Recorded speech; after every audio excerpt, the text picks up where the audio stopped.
The broadcast is now starting. All attendees are in listen-only mode. Okay, hello everyone and welcome to today's Pedestrian and Bicycle Information Center webinar. Today we're going to be focusing on Vision Zero plans and policies, particularly with respect to how we go about moving the needle on Vision Zero and how those plans and policies that we're developing can actually become reality. So we're really glad that you all are joining us today. We've got a lot of really good content to get through. We've got representatives with us today from communities around the country that are really among those U.S. cities most aggressively pursuing Vision Zero programs. So our panelists will share examples from New York City, San Francisco, and Seattle, and talk about strategies that have been effective in getting from Vision Zero plan to Vision Zero progress. We're really excited to have them here. My name is Dan Jeline. I work here at the Pedestrian and Bicycle Information Center and the Highway Safety Research Center. I will be facilitating the discussion today. And I'd like to go ahead and introduce you all to each of our panelists that we have with us today. First, we're going to be hearing from Rob Viola, Director in Safety, Policy, and Research at the New York City Department of Transportation. Rob's going to be talking about New York City's approach to Vision Zero and progress being made in really a variety of program areas there. Luis Montoya is the Livable Streets Director for the San Francisco Municipal Transportation Agency. He's a member of San Francisco's interagency Vision Zero leadership team, and his Vision Zero focus area is on implementing street designs and policies to reduce severe and fatal traffic collisions. We're also joined by Kathy Tuttle, who is the Executive Director of Seattle Neighborhood Greenways, a community organization advocating for safe streets in Seattle, Washington. She'll be sharing her perspective on the valuable role that community groups and organizations play in moving Vision Zero programs forward. We're really grateful to have such an excellent panel here today to share their expertise and perspectives on this important topic. Before we get into the presentations, I would like to shift gears just for a moment and talk through a few housekeeping items. Attendees, if you can hear me, I'd like to ask you to please click the hand icon located in the upper right-hand corner of the screen. That'll signal to me that my voice is coming across to the audience and that you all can hear me. So I'm going to look for those hands going up. I see them. Great. Thank you very much. Glad you can hear me. I'm glad you're all here today to share this information with us. If for whatever reason during the webinar your computer freezes, I'd encourage you to please just reload the website, log back into the program, and you should be able to just rejoin the session that way. Please note that attendees will not be able to speak during the webinar, though you will have the ability to submit questions and comments to us using the chat function. You can feel free to ask questions at any time, and we're going to be specifically holding about 25 to 30 minutes at the end of the webinar for a discussion session with our panelists. We're going to be posting presentation slides on our archive page, pedbikeinfo.org/webinars, so you will be able to look back at anything you miss.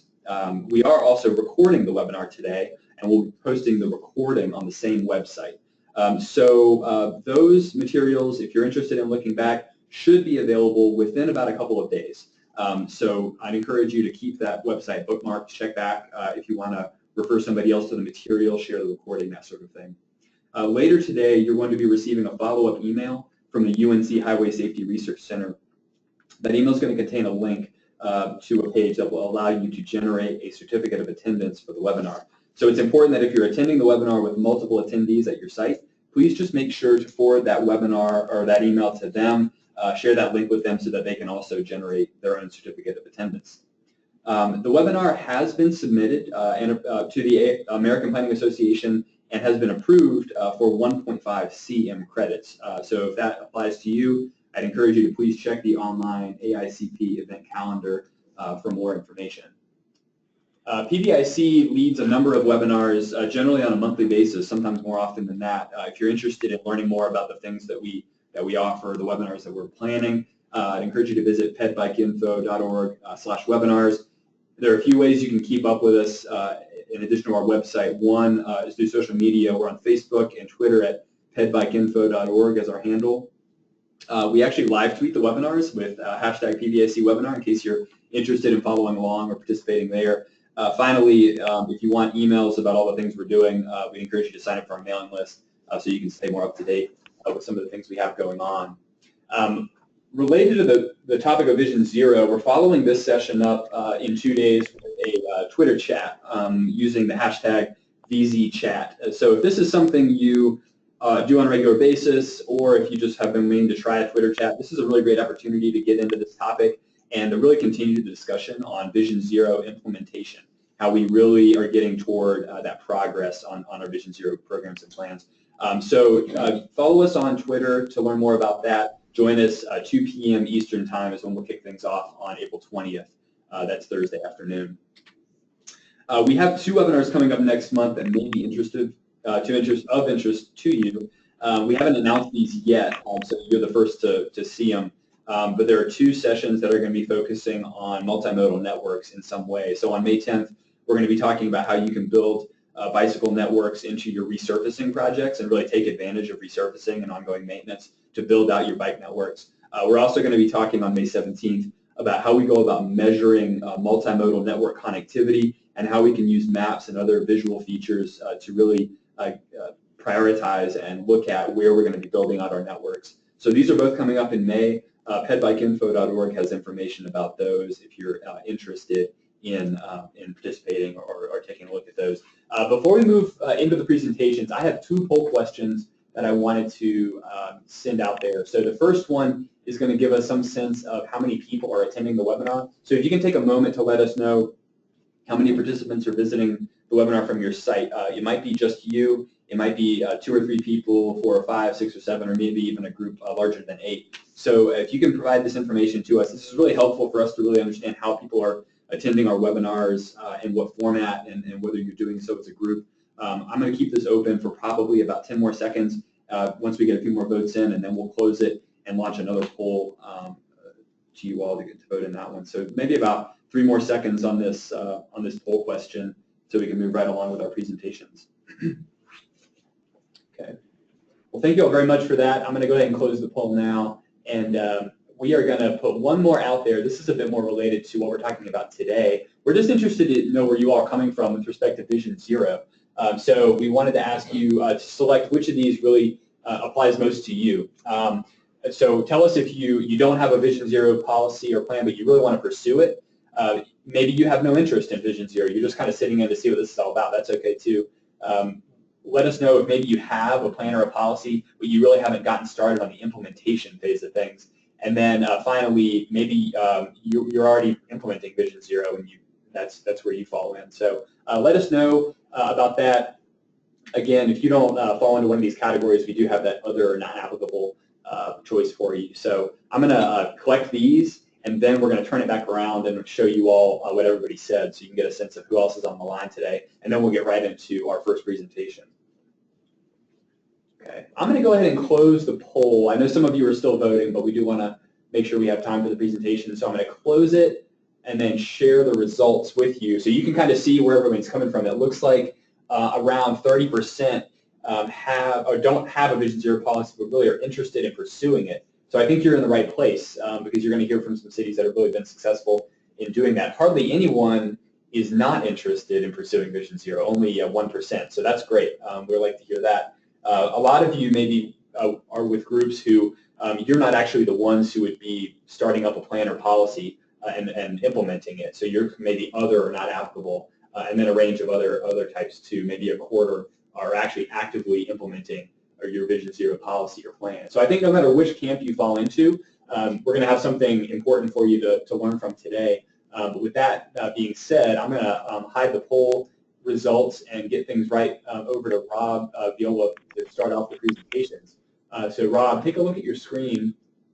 You should see that come across, and should be able to take control as soon as you're ready.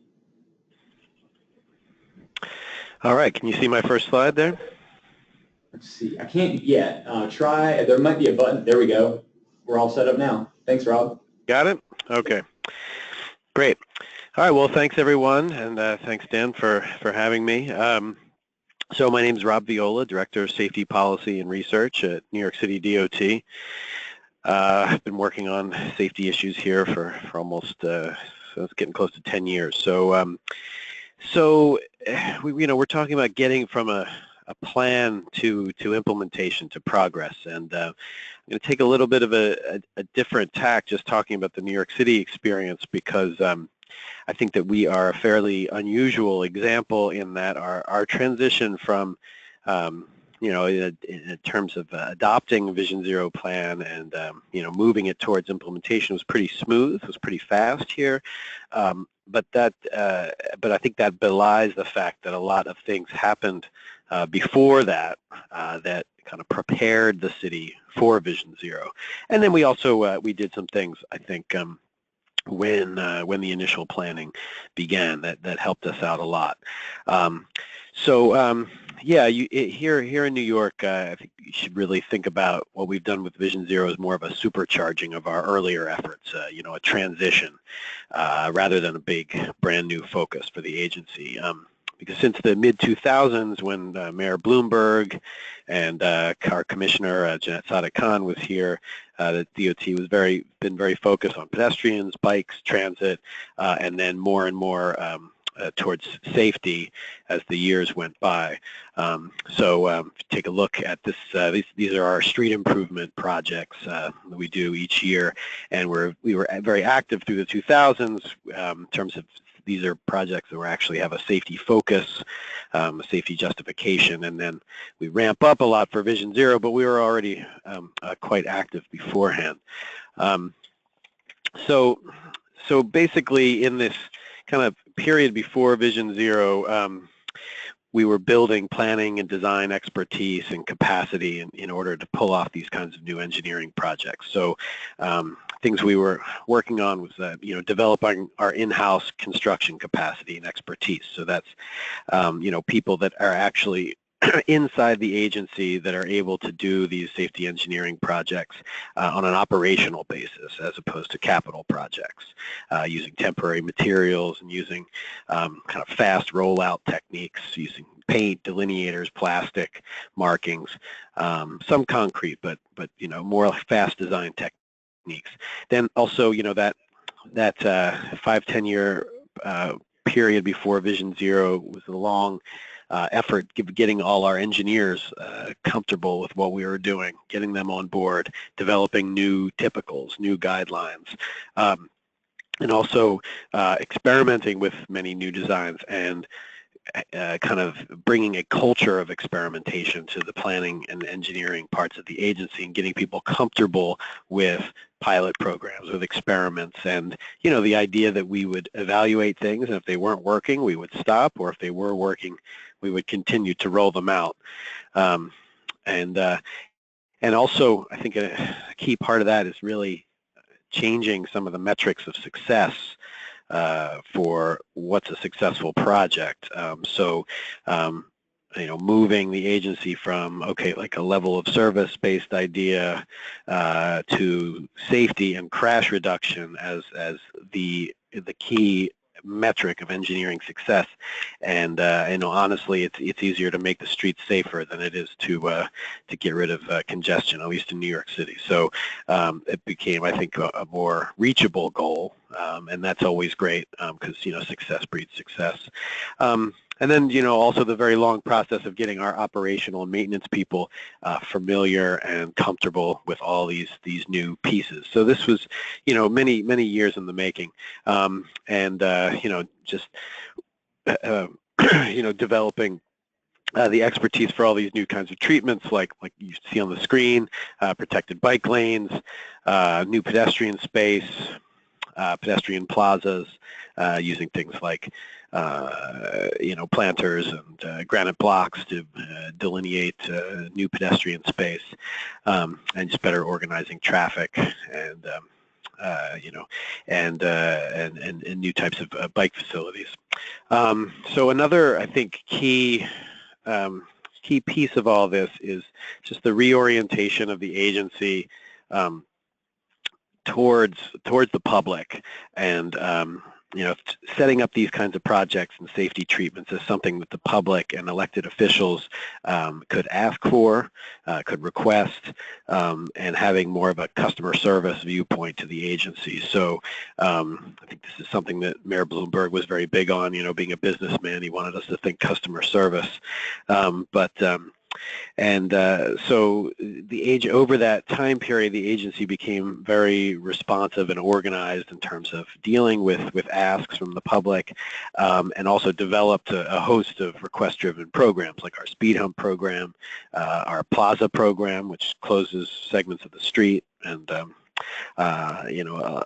it opens it up to pedestrians, and also, as you see pictured on the screen, our neighborhood slow zones program, which isn't that active anymore, but I think set the ground for Vision Zero in that, it created this product that safety-focused members of the community could ask for and develop in their neighborhoods, and see those results and see how government can be responsive to these safety concerns.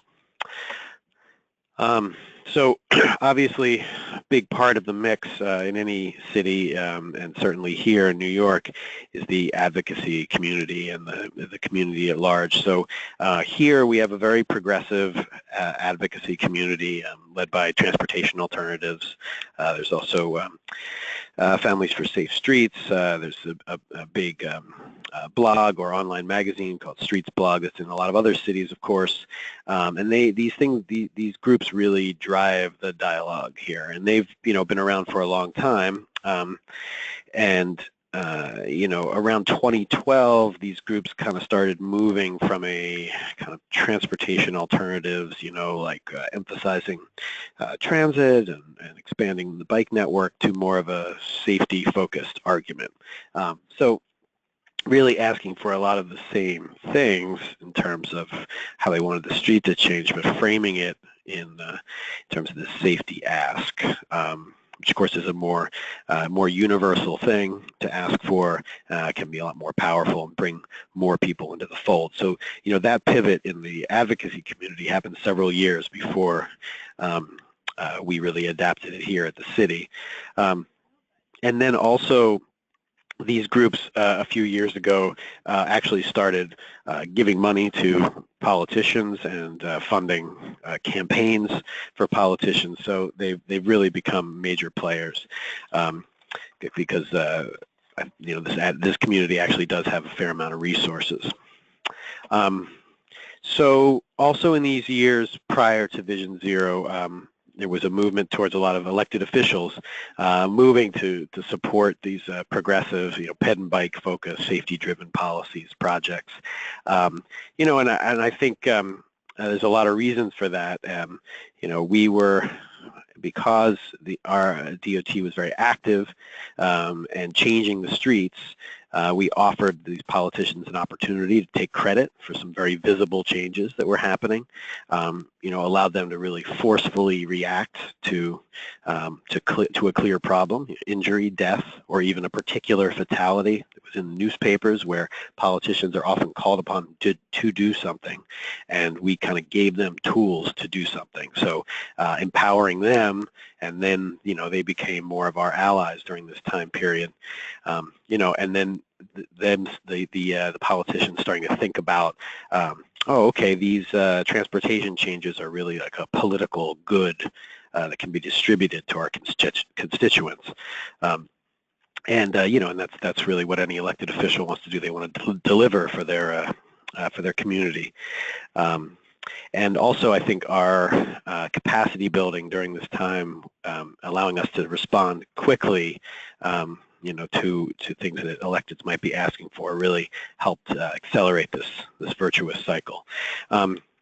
Then also, you always have to remember that we have a very unique environment here in New York City, where it's a very engaged, pedestrian-centric political environment. So only 30% of New Yorkers drive alone or carpool to work. 54% of the city doesn't own a car, and then the wealthiest part of the city has the lowest car ownership of the entire city. So, so you have some, very a very large, non-auto focused community that is very engaged. So that kind of brings us up to, the 2013, and it was the mayoral election, and so because of those kind of forces leading up the years before, a number of the mayoral candidates had actually embraced Vision Zero as a plank in their platform, and our current mayor, de Blasio, had done that as well. And then leading up to the election, there was, and right after the inauguration, there was actually a host of very high-profile fatalities, some child fatalities as well, and so the advocacy community in particular, this sort of victims of traffic violence focused group called Families for Safe Streets, really exploded on the scene and pushed on the new mayor to make good on these campaign promises. And in fact, so right after his inauguration, Mayor de Blasio met with the family of one of these victims, Noshat Nahian, a child age of 8, was killed walking to school by a tractor trailer. So in the months after his inauguration, the mayor announced, the launch of the Vision Zero task force and the start of the creation of this the Vision Zero plan. So there's some circumstances that kind of led to the political moment, allowing things to move forward for Vision Zero. But we're always on the kind of the lookout for those moments. So so the things I think that once the move to embrace Vision Zero here, began, then I think the number of things we did make it more successful. First of all, the fact that we had that City Hall leadership meant that all the agencies had to get on board. It meant that the campaign, or the program, was going to be very prominent. It was going to be very well advertised. It was going to be covered in the press. There was funding available right from the beginning, and there's been more and more allocated through the years that we've been doing it. New York's lucky in this sense that we are doing pretty well in terms of tax revenues, so that's a blessing. And then that we made the program very comprehensive because we were engaged with every agency. We were looking at legislation, planning, enforcement, engineering, education. The whole slate of tools, because I think in these kinds of efforts, really more is more. If you can enforce things in several different ways, that's how you get to success. And our action plan, our initial action plan, was rolled out very quickly after the mayor was elected. It was developed in just a few months, so it was really a plan getting us to a more detailed plan, a general plan getting us to a more detailed plan. But I think that was key because it showed right away that there was going to be a course of action and put all the agencies on the hook for a large amount of initiatives, 63 different initiatives. And then we went forward and started to develop some more detailed plans, our pedestrian safety action plans. So went out and, again, publicizing, working with communities, getting citywide input through workshops, town halls, also pulling in input from the public electronically, folding that all into our plan. So I think all this had a lot to do with developing public support for our actions and getting people on board and engaging all the elected officials as well. And then I think it's important for people to focus on some big wins when they're first starting these programs. When you're first adopting Vision Zero, there's going to be a lot of work. There's going to be a lot of small ball you're going to play, but having some really big ticket items that are going to end up in the press and really showing that you're trying to move the needle, I think is really key for keeping the public behind the initiative. So one of those things for us was changing the speed limit, which happened the first year of Vision Zero and required us to go to our state capitol and change state law. But we had a lot of help from the advocacy community there, and met with some success and got that changed in November of 2014. And then another key thing, of course, is the initiative is multi-agency, but the bringing in of the police and really activating them as a partner in this effort has, is definitely the sort of the secret sauce of why we're, I think, succeeding here. We had a couple advantages going into this. First of all, at NYPD, there's an independent transportation bureau, so it's not just people at the precincts doing traffic enforcement. There's kind of a centralized transportation bureau doing some planning and thinking about transportation in the big sense, and I think they'd always wanted to do more work on safety, but had been kind of held back in the past.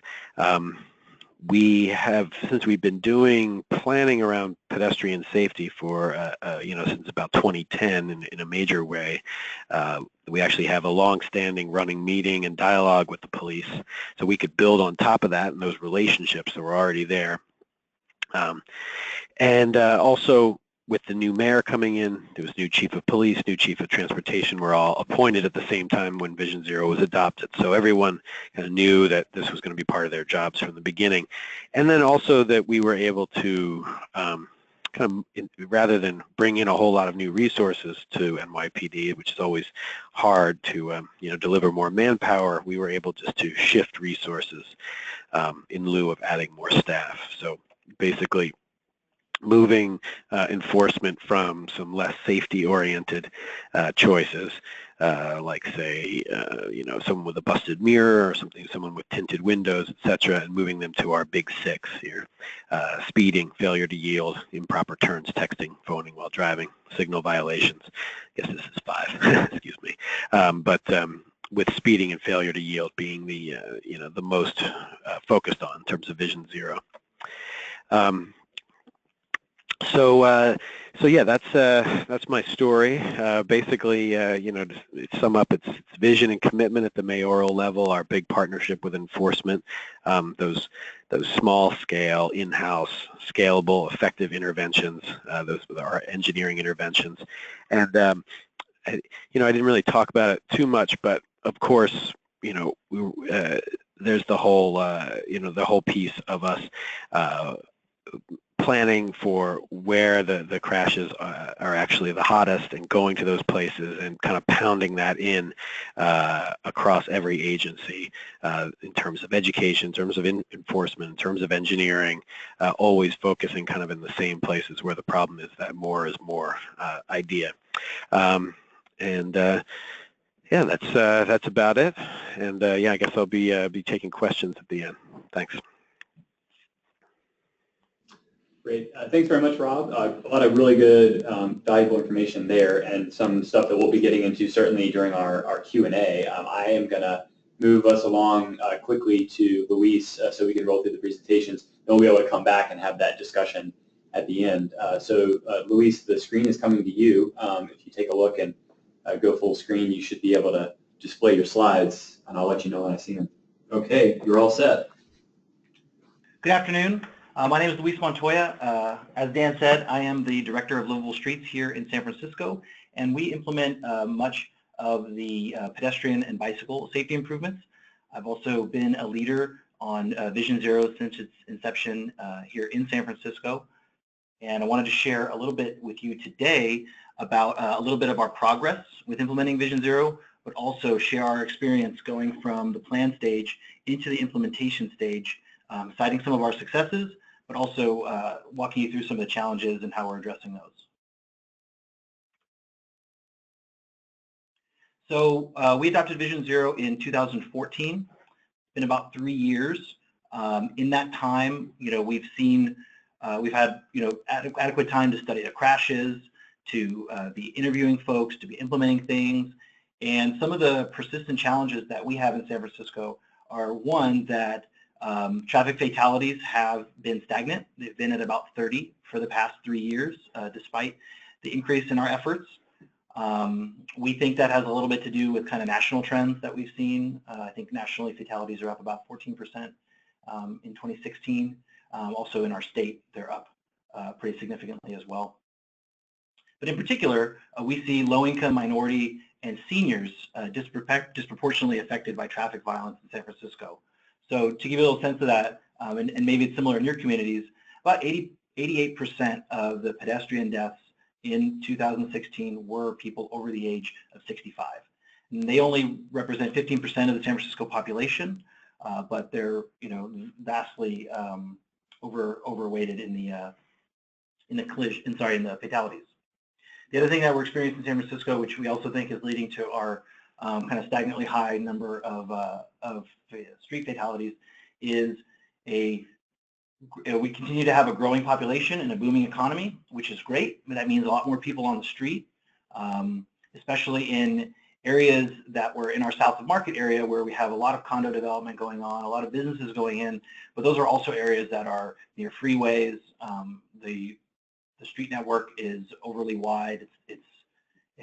We're working to catch up with the development in order to make our streets safe. We also, continue to see some public opposition that results in fewer projects or delayed projects, or projects where we may not be able to get all of the safety benefit that we might have originally recommended as it goes through the public process. And we also still face a culture that prioritizes speed over safety. So as I go through, talking about how we're addressing those challenges, I want to just set out some themes for you all to think about as you're planning your own Vision Zero implementation. And these are actually very similar to what Rob laid out, is really, making it mainstream, making it relevant to folks, so that Vision Zero isn't just a buzzword. I think we've all been probably in the active transportation or street safety field long enough to know that buzzwords come and go and trends come and go, but this idea of safety and this idea that that no traffic deaths are acceptable, they are all preventable, is something that we really need to make mainstream in order for this to be long-lasting.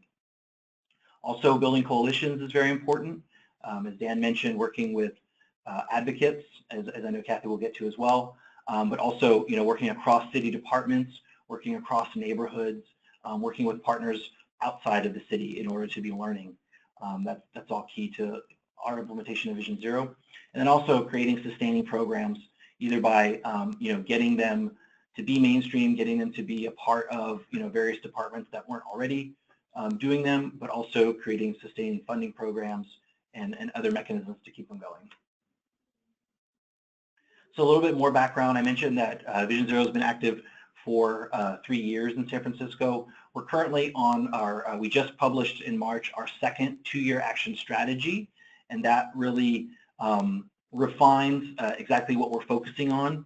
The way it's set up in San Francisco is that it's 17 city departments that have signed on to Vision Zero, in addition to our elected officials, our mayor, our board of supervisors. And so what we really tried to do with our 2-year action strategy is put something in there for all the departments to be actively engaged in. And that's from the big departments that you would think of, the police department, our transportation department, public health, public works, but then also, getting all the way down to some departments that focus on aging, that focus on the school district is one, and getting them to really adopt specific policies and actions to contribute towards limiting traffic deaths in San Francisco.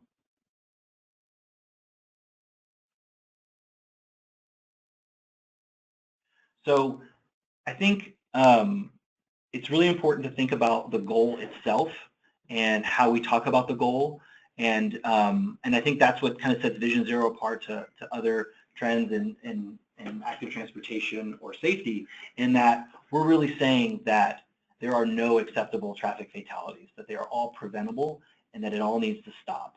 And I think that is something that is setting the bar very high, but also hopefully catching people's attention about the issue. Here we have some examples of some public education campaign that we have. It Stops Here. These are all over buses and billboards. There's associated multimedia that I'll get into a little bit later. But then we also have politicians. Here's one of our elected officials out, talking to their constituents, incorporating it into, ribbon cuttings and other public events to really bring it to the public consciousness that the goal is zero. Some other goals that we set in order to get to zero were we put out a list. Shortly after we adopted Vision Zero, we put out this list of 24 projects that we would accomplish in 24 months.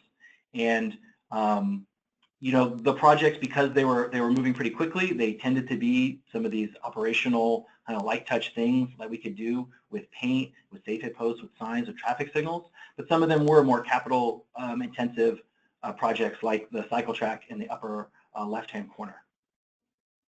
This was really important to us to be able to have events constantly that were ribbon cuttings, that were in the media, to show that we were making progress on Vision Zero, and that it wasn't just a goal that was set by elected officials and bureaucrats, that it was something that people would see the results of on the street. And we chose streets like Market Street in San Francisco, which is our busiest transit hub, bike street, pedestrian connection, to focus many of these improvements on. So we really wanted them to be visible and impactful. The other goal that we set is that we said that we would take our high injury network, which is the lines that are in gray, and these are the 12% of city streets that account for about 75% of collisions in San Francisco.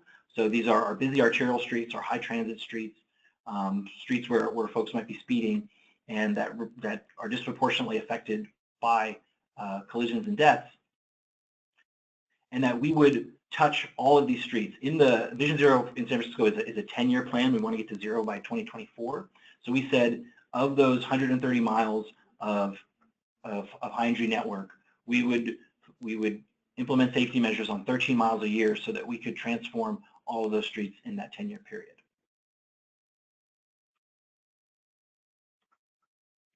I mentioned some of the education and outreach that we're doing. We really have three goals with our education program. The first is just to get the word out about Vision Zero, that we have a problem with people dying on our streets. The second is to give people some information about what they can do about that.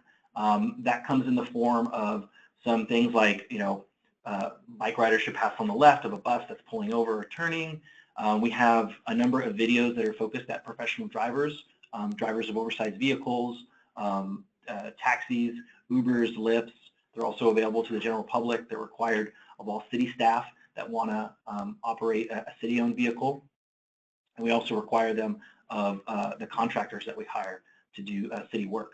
And these videos, you know, talk about yielding, they talk about speeding, they talk about how to drive in an urban environment with vulnerable users. And the third thing that we do is we really try to make an emotional connection between folks who are using our streets and the families of the victims of traffic deaths.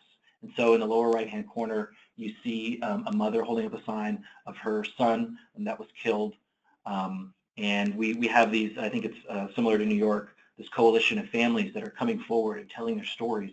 And we think it's important to make it relevant to people that their actions, their distracted driving, their speeding is resulting in the terrible hardship on these families.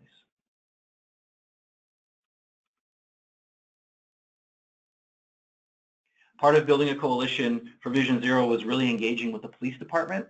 But in our case, it actually didn't take a whole lot to get them on board.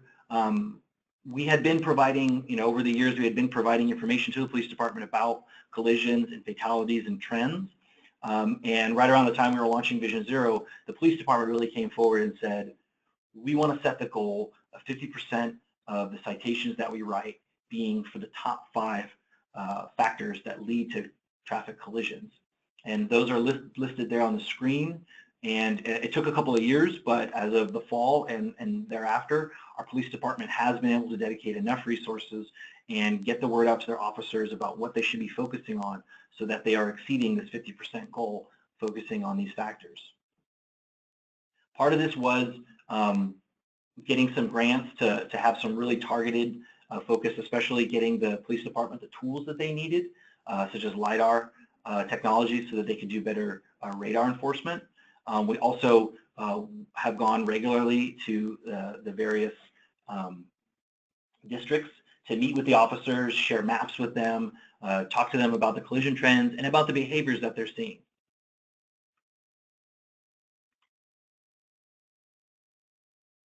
And the last thing that I want to kind of share with you is that we think it's really important to aim high. And because San Francisco set this 10-year plan towards eliminating traffic deaths, we knew we had to be bold, and we knew we had to try to seek out some game changers. So for us, it was automated speed enforcement. Automated speed enforcement is not currently allowed in California under state law, and so we are working to change that. There's a bill before our state legislature. It's actually in committee today, and we're very hopeful that it will move forward. It was sponsored. It's a pilot program for San Francisco, sponsored by our local assembly member, but we actually have gotten support from other cities, from other jurisdictions, from statewide groups, certainly from our local advocates and police department. Here in the photo is when the bill was introduced, they had a press conference in which our chief of police spoke, but also we had advocates, elected officials, some of those department heads, and people representing the families of those who are affected by traffic violence. And we think that this big goal of automated speed enforcement will not only change things in San Francisco by allowing us to spread that enforcement resource out have a wider net to enforce speeding, but also it really is something that is constantly in the press, that we can be going out and talking to people about, that shows how seriously we're taking this, that we're trying to change state law.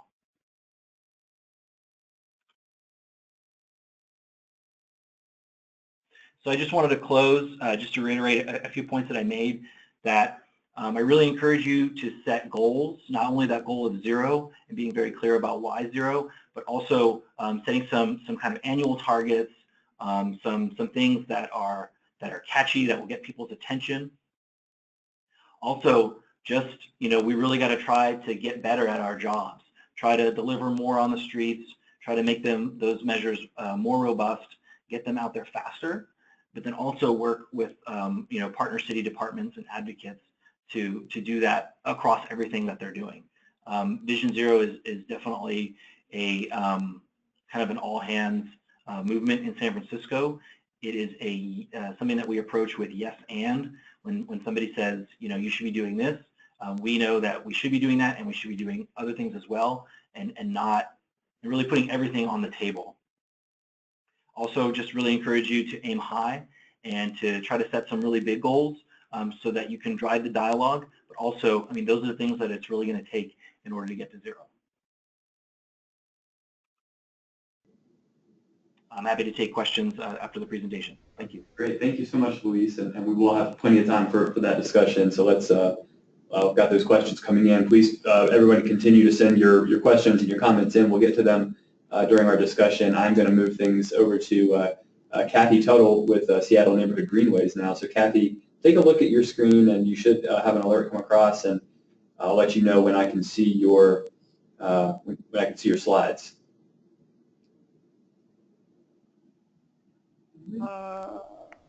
If you go into presentation mode, we should be all set.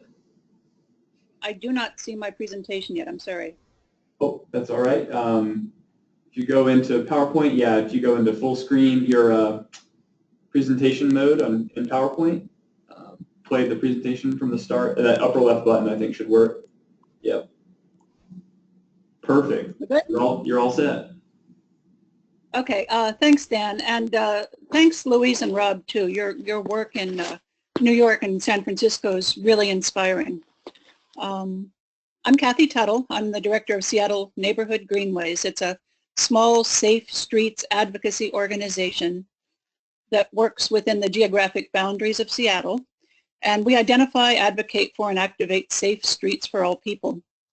We're a coalition-based group of 20 volunteer-led neighborhood groups held together in coalition by a small paid professional staff. That's me and a couple of other people.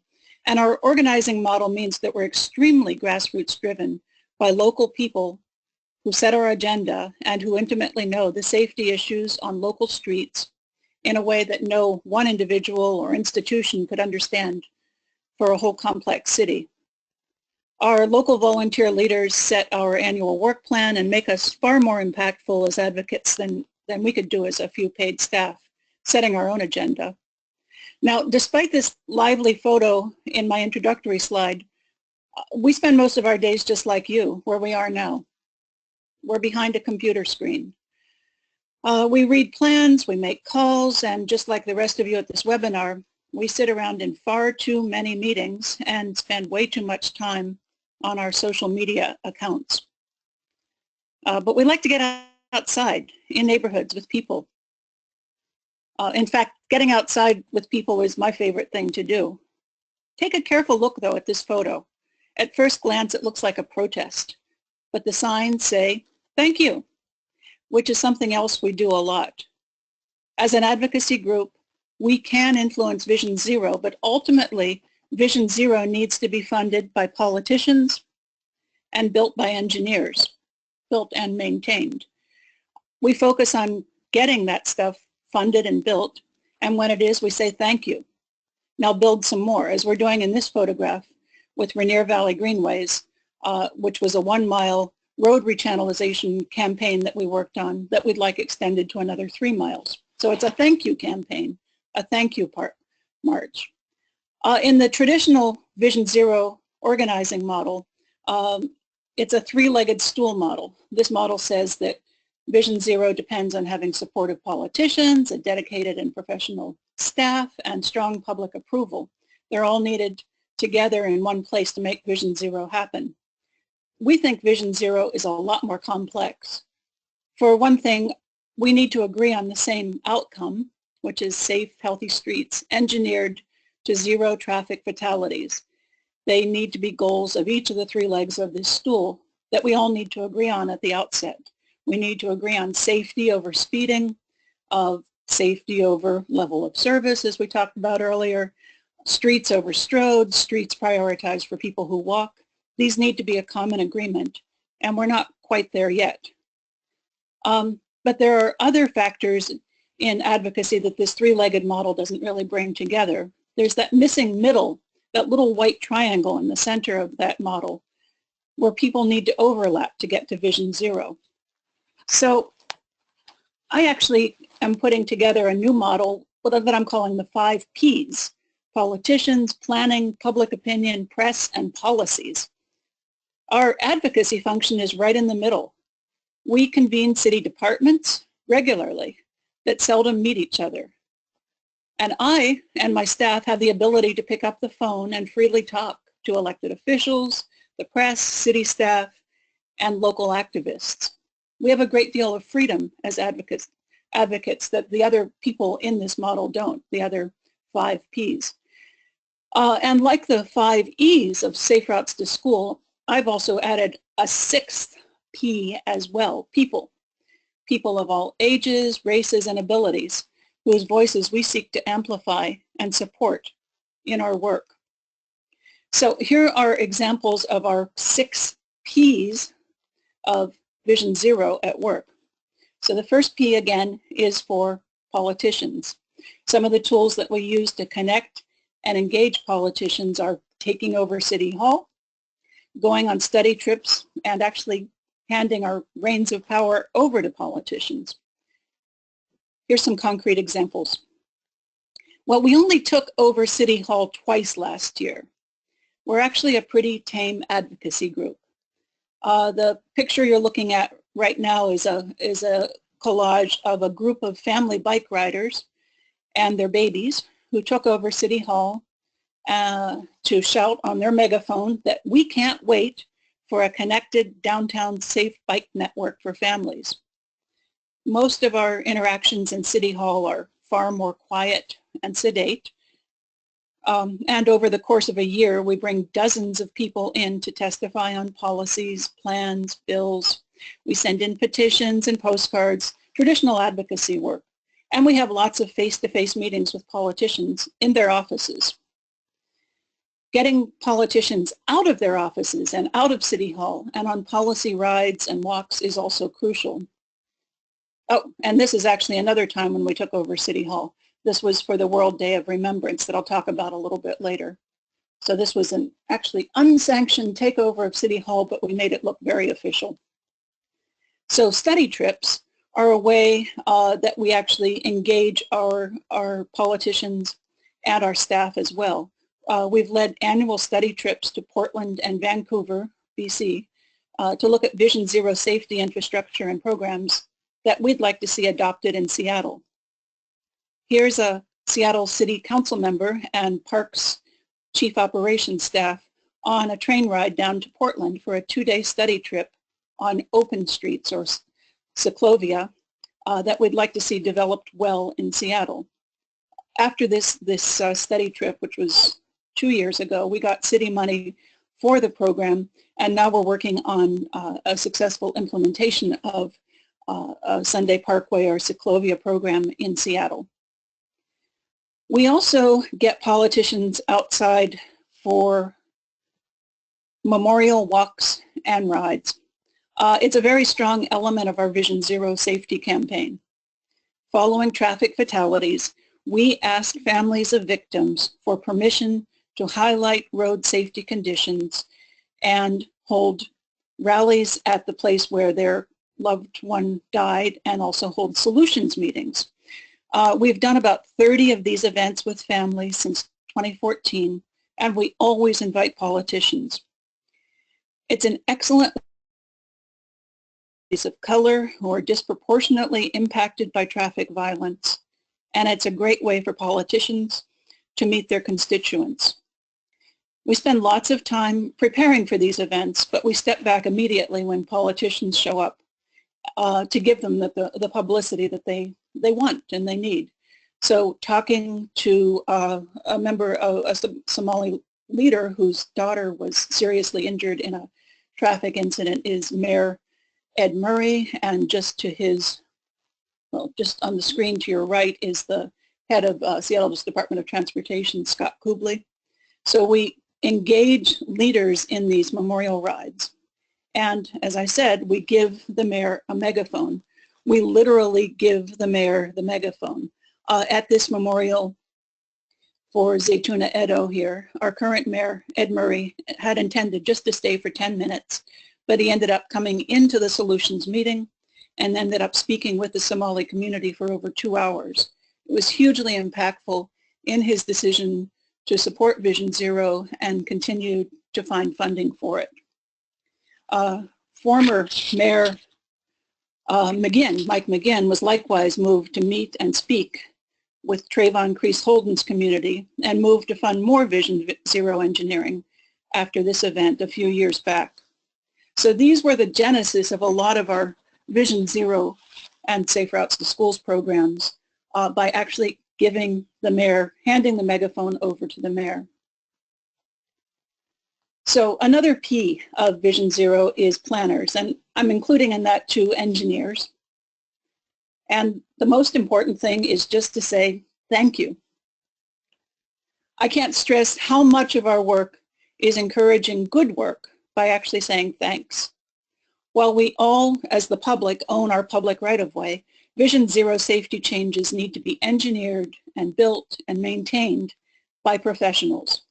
We do everything we can to thank people when they do a good job.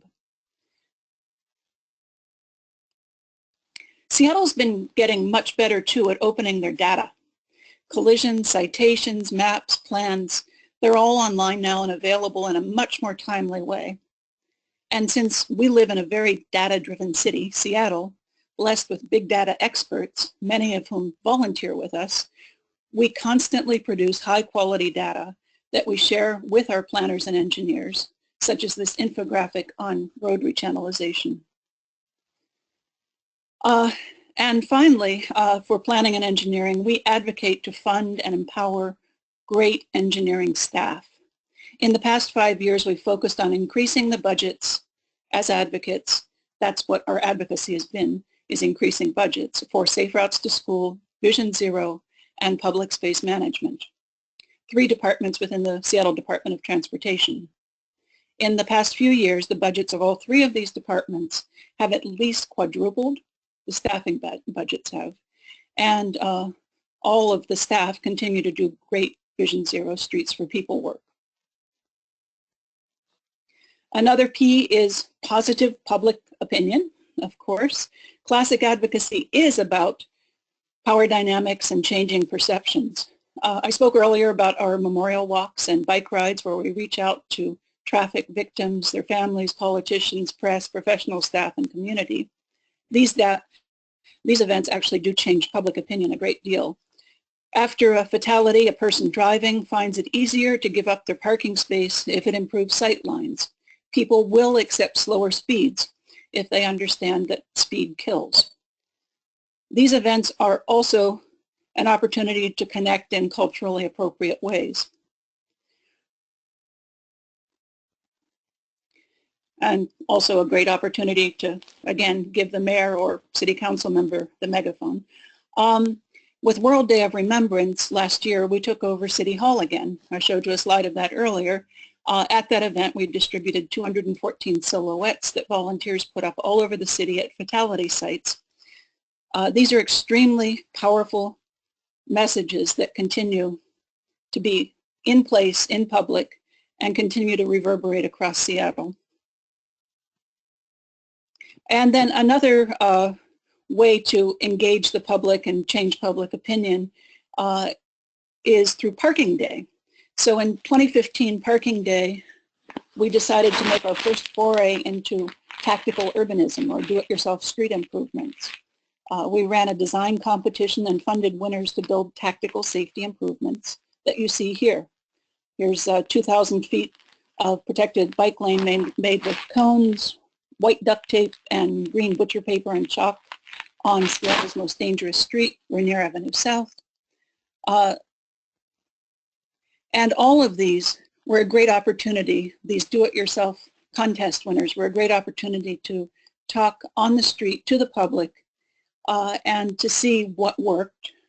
But they were, more importantly, an opportunity to talk to the public and show them that traffic safety improvements were not going to change their approach to the city, and in fact, they were going to make it a lot safer. Ultimately, all of the projects that you're seeing here, all built with duct tape and white and green butcher paper and white chalk, are going to be built in the city, although just 2 of them are so far funded. But we expect all 3 of these will get built. Finally, the other thing that's really important for public opinion is getting business support. Vision Zero and our 20-mile-an-hour speed limits that were put in place last year would not have been approved without a big push by local advocates going out to local businesses that they knew and getting support for Vision Zero, 20-mile-an-hour speeds, and multimodal corridors. So this is just another kind of going out to the community and the business community. Another P is an educated press. I'm not going to go into great detail on that, but we do remind people all the time that they need to use the word crash, not accident, but we've also developed the whole lexicon about talking about safe streets. So we have links to all of these, of course, on that people who are at this webinar can look at. I'm not going to, okay. Policies. Small business chambers, like I said, were key to getting the 20-mile-an-hour legislation passed last year. But so were schools, community groups, and the other Ps, the press, the politicians, and public opinion. But we're following up many of these programs and policies that focus on safety, from the right-of-way improvement manual to the pedestrian master plan to speed bump policies. We need to integrate policies through our business community, through our community groups, through our health agencies to make our policies actually part of our Vision Zero network.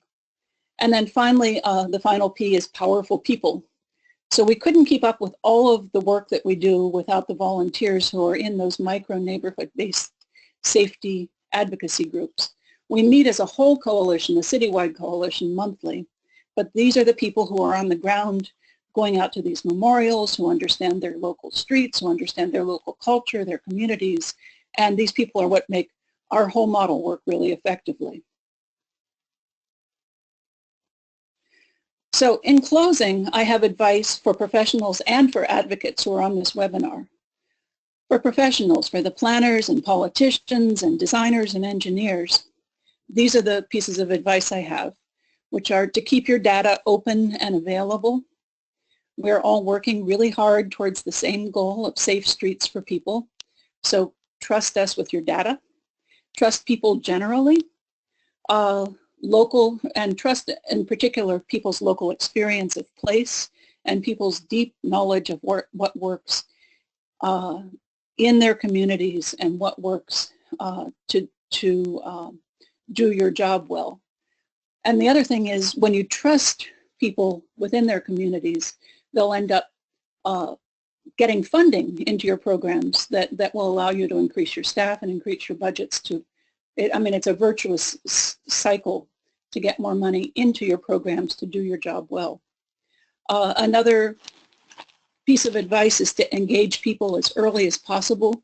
Don't wait to share your ideas for 30% or 60% designs. Don't wait to have a fully fleshed out policy or plan or Vision Zero program to get feedback on it. Test your ideas really early, brainstorm, trust people again. It goes without saying that, and everyone has said this so far, that building coalitions is necessary. And it's also really time-consuming and difficult because it requires compromise and communication. So coalition building is a great idea, but you have to really stick with it. If Vision Zero is really going to happen, it will require coalitions of very diverse cultures and ideas. Listen to diverse voices and try to work on a common set of values and language. And then finally, build a culture of respect and gratitude towards the people that you're working with. I also have advice for advocates on the next slide. And it's identical. Be open, be trusting, meet on equal terms with city staff and politicians and press, build diverse coalitions, listen to each other and respect each other, and we will get to Vision Zero. Thank you. All right, thank you so much, Kathy. What a great closeout to our webinar here, showing a different perspective on these things, and we're hearing a lot of the same same lessons from everyone. So what I want to do is kind of bring it together for a discussion period. So I'm going to pull up a slide here. We will get right into things and talk first about this whole idea that keeps coming up with all of your programs. I think you make reference to you know, a lot of people are going to support safety right out of the gate. They understand that it's a priority, but there's always opposition to doing safety projects. I think it's inherent in the fact that in many cases we're going to make decisions and prioritize safety possibly over throughput, over mobility, over getting vehicles through our streets. And so I'm interested to hear from you, and maybe we can start back with Rob and talk about some of the things that with respect to implementing your programs that you tend to get the most amount of public opposition or pushback to, and maybe how you kind of counter those claims or those arguments. Well, yeah, we certainly get that pushback as well. It tends to be located in parts of the city that are like farther out from the middle, you know, from Manhattan, and then we also get pushback for our projects that are more based around kind of neighborhood change concerns too, where they see you know, something like a bike lane being as an announcement of gentrification, you know. So those arguments are pretty hard to win. So, but in terms of just the safety framework, though, you know, we tend to be very data-driven. So we have a clear justification for why the project needs to occur. So the crashes are unusually high, the injuries are unusually high in this particular place. We're being sent there because of our plan to drive down the crashes everywhere. And then also we're very diligent in you know, in our traffic analysis that we model, you know, how the road is performing before and after the project, and we, you know, we commit that, you know, that there may be a small reduction in, you know, level of service, but it's going to be pretty minor.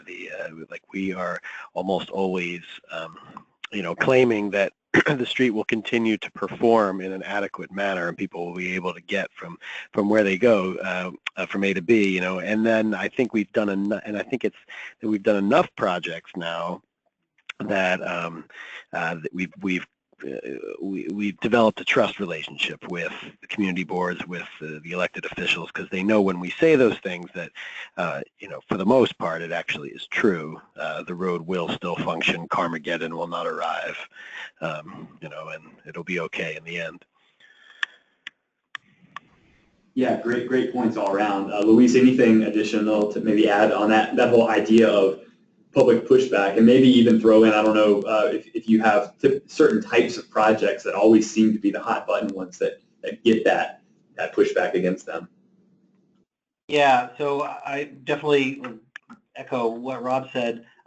Specifically, I think bike projects just have a stigma to them, both because a lot of times they do require, you know, space on the street that's either parking or a lane of travel, but also because, you know, despite the huge success of bicycling in San Francisco, it's still something that a minority of folks, you know, use to get around. So I think there's just a kind of an otherness to it that people don't necessarily identify with. So what we try to do is we try to make, you know, we try not to have standalone bike projects, try to have complete streets projects so that everyone can see a stake for them in our work. And sometimes that's just, you know, improving the loading for local businesses, the commercial loading or passenger loading, or figuring out that they, you know, they had this bus stop that it was really annoying them where it was located. So if we could, you know, move it to the other side of the intersection, and it helps to make the bus run more efficiently, then, you know, finding wins like that, and really trying to take a little bit of a bigger lens, bring in partners like the police department, like our planning department, who can, and public works, who can try to bring some resources to spruce up landscaping and the public realm environment, in addition to the core safety benefits of a project. We find that by doing that, you can create more supporters, even if people, you know, still have their lingering objections to impacts to parking and traffic.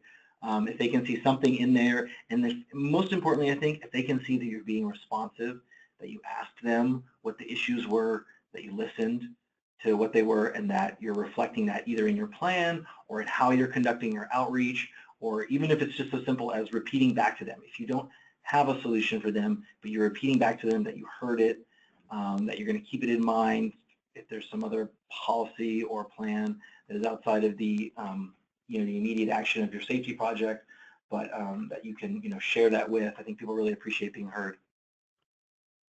Yeah, and I agree with that. And Kathy, I think it sounds like maybe a role that you all play in this is not only to maybe apply that healthy amount of pressure on the city to keep going and keep doing projects, but then also in the face of opposition or pushback to what the city's doing, maybe you all are in a position to show that there actually is a lot of support for this stuff, and not everyone is opposed to making safe street improvements. Can you talk about how your role might differ from someone within the city?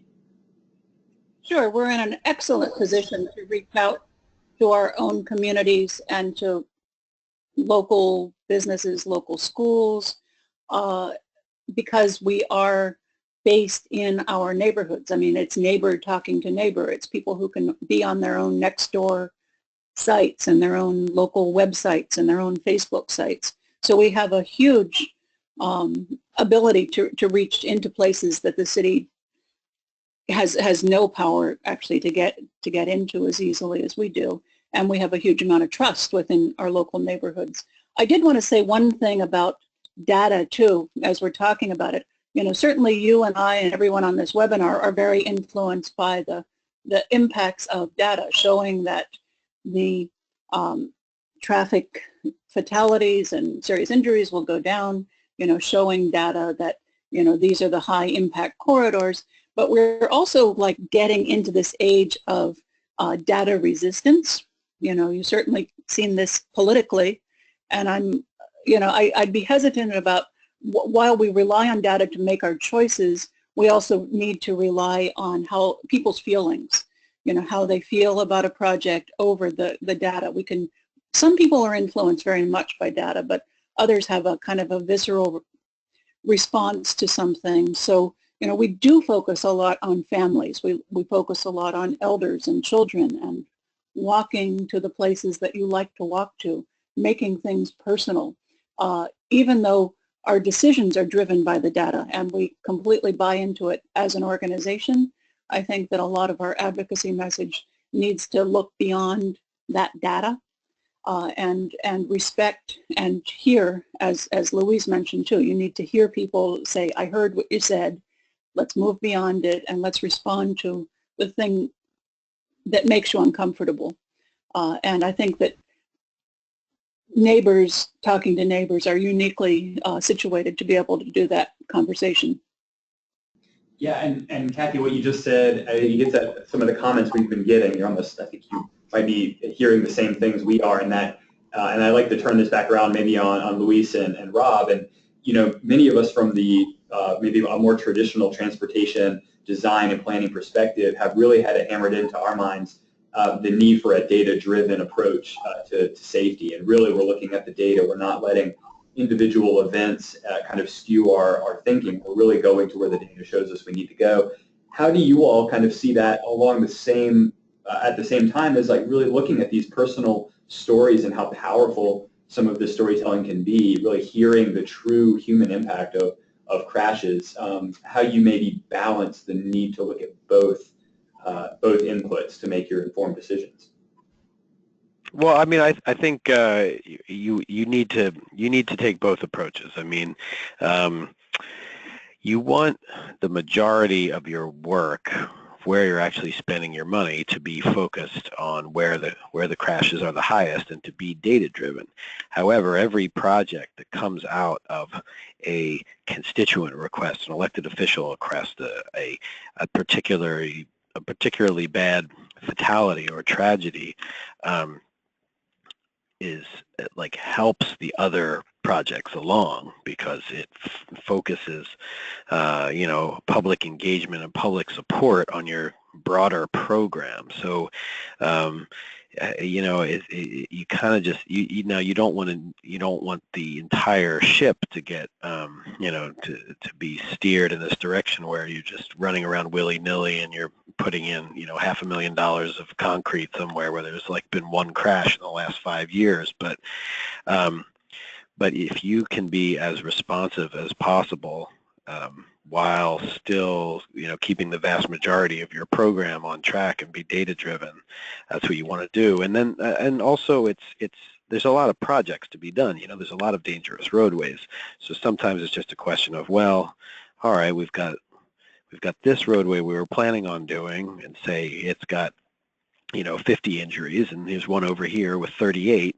but that's the one that there's a lot of support for right now. We can pivot to that, and then we'll hit the slightly higher crash one maybe next year. There's a whole city full of projects out there, and you can be guided by the public as long as you're still mostly doing things that you would have picked. That are still kind of in your larger framework of things you would have picked. Yeah, and I would just add to that and say that, sometimes it can be tricky. You can end up chasing, the crashes around. So I would really encourage people to look for broader trends and to tie individual events into broader trends. So for example, sometimes, we have fatalities that are a little bit more one-off to, residential streets that are stop controlled. There's still, a pedestrian or a bicyclist hit and killed. But that, rather than think about, okay, how can we, do something to like put a traffic signal at that intersection, think about what can we do to change the overall behavior of people so that they're more vigilant, because we know that a majority of crashes are not the fault of the vulnerable user who ultimately ends up getting hurt. Or, looking at the overall trends of speeding, what we can do to educate people around safe behaviors, and so that hopefully we're not spending too much of our capital dollars chasing individual incidents, and that we are looking at trends, that we are focusing on the whole corridors and the broad themes that are leading to the majority of our deaths and injuries. Great. I'll keep it with you all for a moment, Luis and Rob. One other question came up about, we've talked about opposition to what we're trying to do, and oftentimes that opposition can come from the general public, but there are cases, I think, with some of the comments we're getting in where sometimes the opposition is pushback from within a department itself, where maybe those who aren't as bought into maybe some of the more, especially the innovative designs and some of the approaches that you're suggesting or that you showed pictures of with what you're doing at your intersections, maybe some temporary things you're doing. Traditional engineers may not be as familiar or comfortable. Can you speak at all to going about changing the culture within an agency to really get to the point of Vision Zero and really getting everybody behind this idea? I think, both San Francisco and New York are both really active in NACTO, and the National Association of City Transportation organizations, and they have been really good at providing, guidelines and, design guidelines that are in addition to the MUTCD and some of the federal manuals that have traditionally driven the traffic engineering profession. So I think that's been helpful, but then also, starting small, having trial projects, collecting data, demonstrating success, and then building off that, I think is a model that's worked well for us. Yeah, I think that's NACTO has been huge in this department as setting up this urban counterweight to to AASHTO and to ITE and other guidelines that have been historically more like highway and car centric. But yeah, I would say that there's a lot of examples from other cities now that can be pulled in to get the engineering people more comfortable. There's also just going slowly, getting everybody's buy-in, meeting with all the operational folks and hearing everybody's concerns and sometimes that means, well, maybe you're going to change your design, maybe you don't think you really need to be that cautious, but hey, it's your first iteration. You take that first step and then move from there, and it's just, but also, this doesn't happen overnight. These were the kind of conversations and fights we were having in 2005, and that's how we got to where we are now. So it's just an iterative process. And I would add too that we need to continue to, offer people training, because a lot of engineers in particular, and also maintenance crews, got their training 20 years ago when Vision Zero and speed bumps and curb bulb extensions and all of these other things weren't part of what they learned. I mean, and so they're a little uncomfortable building and maintaining those things. And I think that when they do a good job, that's where we come in too. We actually write them thank you notes. We talk to them about it. We take people on study trips too to show successful implementations of some of these engineering improvements. And they're simple, but it's still a question of training. Yeah, great point, Kathy. We had quite a few comments or questions. People really like your tactical urbanism approach and some of the pictures you showed, and I just wanted to ask some follow-up questions about that. Do you work closely with the city to do those projects, or are those sort of your own kind of demonstrations that you put out there? And then as a follow-up, do those ever kind of start out in the way you showed and then move toward sort of a fuller implementation if done in collaboration with the city? Well, the three that I showed, again, we ran a design competition for Parking Day in September and got a contest and got 30 submittals. Those were 5 of them. They were all developed by local community groups. Some of those local community groups, I must say, have ALTA planners on those community groups, so they were helping with developing some of those, because there's some pretty sophisticated plans. But the protected bike lanes, the protected intersections, things like that. A lot of times they were just drawn up by community members. We help a lot with that. We also work with the Department of Transportation to permit those things. They're not kind of what I consider true tactical urbanism, which is kind of guerrilla street improvements, but they are tactical in the sense that they're pilots that change the street. And 2 of the 3 examples that I showed in the slideshow are being built, one of them has been built, one is being built this year, and the other one, the protected bike lanes on Rainier Avenue, we're still advocating for those to be built, and hopefully they will come about in the next couple of years. So yes, we build tactical projects we gather data on them, and then with the hope that they will be implemented.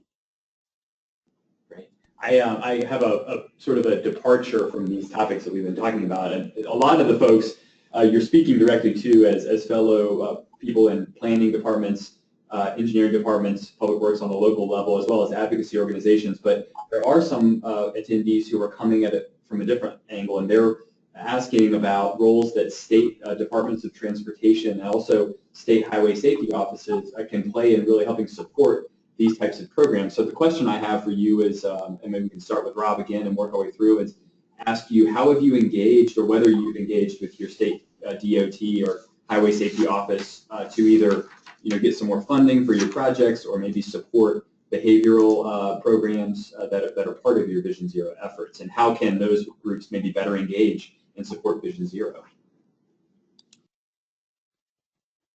So, I mean, we've been engaged with the state in terms of, definitely in terms of funding for our education program here. That's definitely a big piece, and like in school safety and things along those lines. And then we also have we've also worked out a program here that's been pretty innovative in terms of we are able to use funding from like grant funding from outside the agency directly for in-house work, rather than directing it towards contractors. So that's allowed us to be a lot more nimble in terms of using that money. But I would say that probably New York has the least to say about this, because since we're so large, our police totally do all the enforcement, for the city, with some small exceptions. We maintain the highways inside the city, even though they're owned by the state, and then we really maintain every arterial, few little exceptions. So the state has a smaller role in New York City than in other places. In San Francisco, we've definitely been working pretty closely with our state partners. They've been very interested in what we're doing, but I think that the state of California is it's a bigger monolith to try to move. And so, as an example, the state hasn't adopted Vision Zero per se, but I think they're more along the lines of towards zero deaths. But they've inserted definitely language focusing on reducing or eliminating traffic fatalities. So I think it's kind of small changes like that can lead to a culture change. Leadership at our state DOT has certainly been supportive of Vision Zero and of active transportation. They've put it in their statewide plans. But I think as we engage at a staff level with our local district representatives, I would certainly encourage every person to kind of model the change that they want to see in their larger organization, and that hopefully a culture change can spread. And in the case of advocacy organizations, we can reach out to politicians at the state level. One of the things that we'd love to see is more camera photo enforcement of speed, red light cameras, failure to yield cameras happen in Europe. It would be great to see them locally. I mean, we like camera enforcement, photo enforcement, because it's kind of blind. It doesn't have it's more important kind of for equity issues. Our state of Washington State has a Target Zero goal that's different than Vision Zero. The other thing we'd like to see the state work on is driver licensing that includes some Vision Zero functions. There's nothing on the current driver's license about biking, about speed, failure to yield, a lot of the things that we care a lot about now for Vision Zero. And then also, of course, we have state highways that go through Seattle that we have to deal with, those are often the most dangerous streets too, as well as a freeway that runs right through the center of Seattle, and getting over and around that freeway often means that we are working in concert with the Washington State Department of Transportation. So we're constantly in dialogue with them, and I think there's a lot that advocates have the power to change.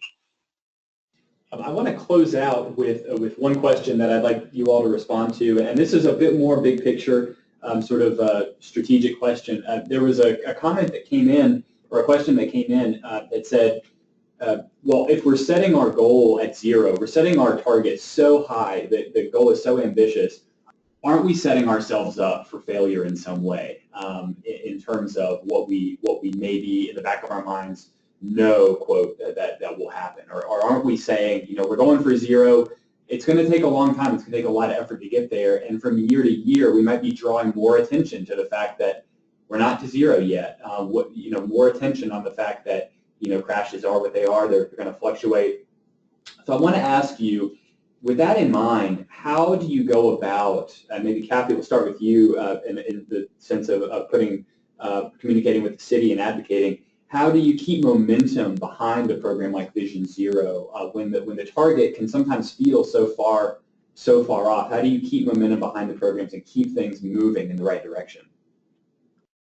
Well, we have seen a lot of success, and I think that's how we're keeping momentum, and I think we've kept our advocates engaged and our city engaged as well, because we have created more and more streets and more intersections where if people make mistakes while they're walking or biking or driving or getting around, they don't suffer the consequence of death.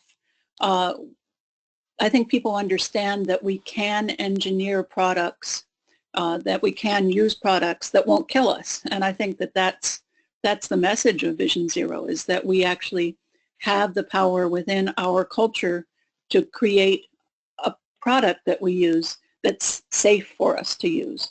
And since streets are something that we use every day, I think that people understand that message and are getting it and are making the appropriate changes. Yeah, I would definitely echo all of that, and yeah, just emphasize that you may never be hitting zero. I mean, Sweden's still not at zero, you know, and they've been at it for 25 years, right? But it's that you're changing the expectation. Instead of, you know, you build a brand new highway somewhere. I guess somewhere is building new highways, but you know, you put that in the ground, and your expectation is that, you know, 10, 20 people or whatever the number are going to die on that road every year.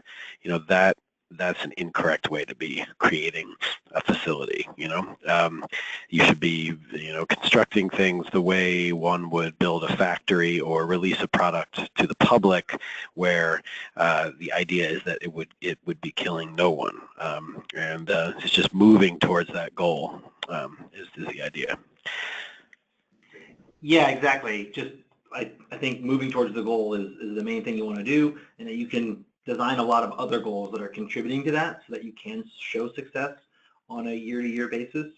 And then hopefully that's, you know, the goal itself is really important to be standing your ground that no deaths are acceptable. Great. Well, thank you all for that. I think it's inspiring to see your examples for all those on the line, not only the folks who are actively pursuing Vision Zero now, but those who may be on the fence and need that extra push. I think that there are more and more examples out there.